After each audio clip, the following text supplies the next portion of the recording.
In this video, we're going to look at the top 5 most common questions that are asked in medical school interviews, and I'm going to help you plan fantastic answers that are going to increase your chances of getting a place on the medicine courses. So, the first question that's very, very likely to come up is, why do you want to be a doctor? And I've given you a basic idea of the things you want to talk about and the things that you don't want to talk about. So the things that they really want to see is that you're realistic, that you have a clear understanding of what a doctor's job is, and it's not a ridiculous over-exaggeration of how brilliant it is. So you're realistic and you're reflective. So you've thought about it deeply, you've thought about the strengths and weaknesses and the limitations, and you've got that kind of criticality to your reflections. You want to come across as interested and passionate. You have to show them that you're absolutely deadly serious about medicine. You've done your research, you've got great knowledge, and that you have a strong passion for it. That needs to come through very strongly. You'll also make sure that you can get in your work experience. And that's a great way to show that not only do you want to be a doctor, you've got an understanding of what that actually means and what it entails. So your answer is so much more credible.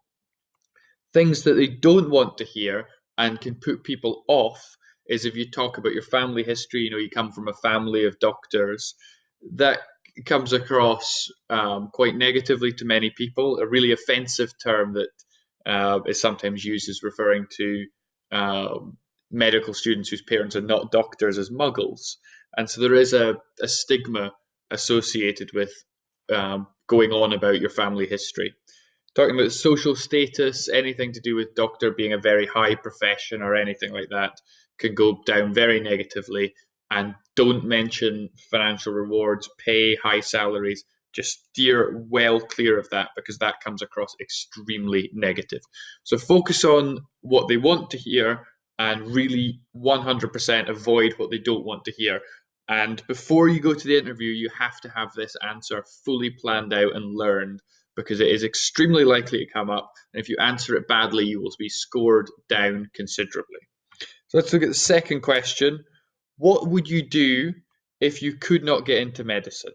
This is quite a clever question, and there's a good way to answer it and really, really bad way to answer it. So like the previous question, you're focusing on what you should be saying and avoiding what you shouldn't be saying.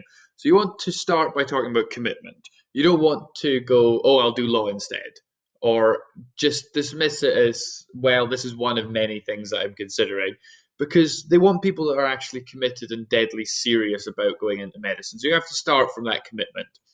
They also want reflective people. I've used this word twice. Reflection is incredibly important in medicine, and it is something that they are looking out for. So you want to talk about, considering carefully the reasons why you were unsuccessful, and then creating some sort of action plan around what you need to do in order to get back into medicine. So what are you going to use the next year to do? How are you going to get more work experience, perhaps?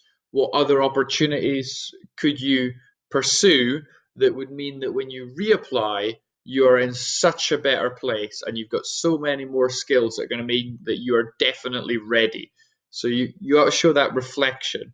And you also want to show that you're resilient, that you're actually able to move from a failure into thinking carefully about what you're going to do next and actually doing something about it, rather than just going to pieces.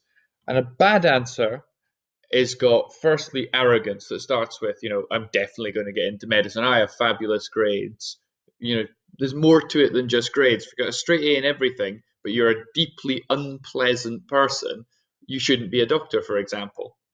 If you've got no plan, so that is like you've never ever thought of the possibility of not getting on, that comes across quite strongly, and that's really negative. And probably the worst thing that you can say is talk about doing something totally different. Oh, if I don't get into medicine, I'll just do law. I've applied to law schools as well, so I'll get in there. Well, that absolutely smashes the commitment idea, and it really comes across spectacularly negative and immediately puts the panel on to thinking there's someone better for this role that's actually committed. All right, third question, what would you like to specialize in? And this is a clever question because people often answer it very badly. you don't want to go straight in with an extreme understanding and talk exactly about what you're going to do, because you're showing that you don't have an awareness of your own limitations and your knowledge. So it's good to talk about a basic idea.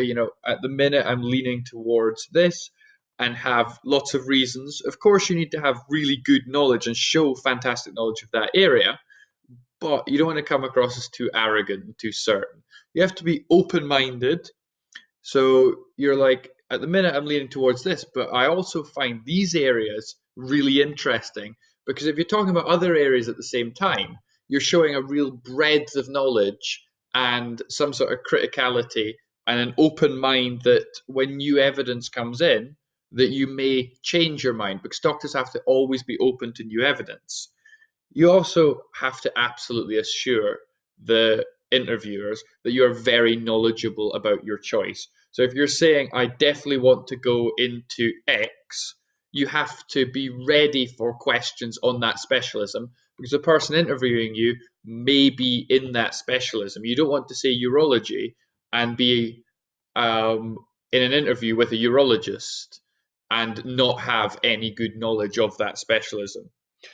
On the other hand, being extremely specific is showing that you've not really got an open mind, and you're a bit arrogant and you overestimate your knowledge, because when you've finished medical school, you're going to have a way better understanding of all the different specialisms, and it's likely that you're probably going to change idea at some point.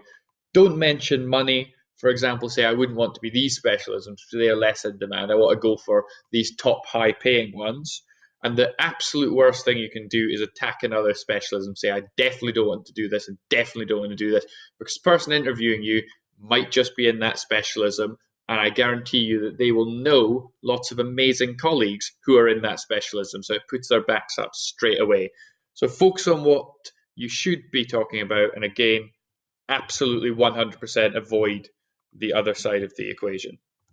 So question 4, this is an ethics question, and you should be prepared for some sort of ethics question. So the question is, a patient will die without treatment, but they are refusing all treatment. What do you do?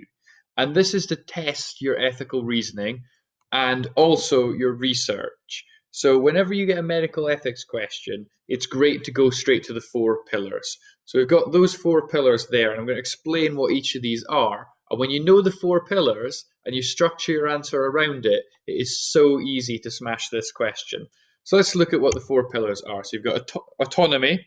So the patient makes the decision. If the patient says no, that's as far as you can go. You cannot force a patient to undergo treatment, with the exception of when the mental capacity of the person is extremely low. You have this in the UK specifically, the Court of Protection. So there is slight exceptions to that, where a person is clearly totally incapable of making an informed decision, and there is a duty of care there.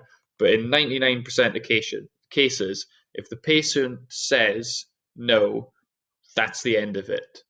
If they will die without treatment, that's what's going to happen. That you've reached the limit of what you can do. Then you've got beneficence. Does the treatment really benefit the patient? So if it's not beneficial, then you shouldn't be doing it. For example, the patient will die without the treatment, but the treatment is incredibly unpleasant, incredibly painful, and it'll result in them living 3 more days. And you think, well, that's not really a benefit. So that's going to rule that out, for example. And there's non-maleficence, which is the opposite. So you look at the harms of forced treatment. You can talk about the violation of the ethics and how that's really awful for the person. And then lastly, justice, which is based around how you construct, a just society.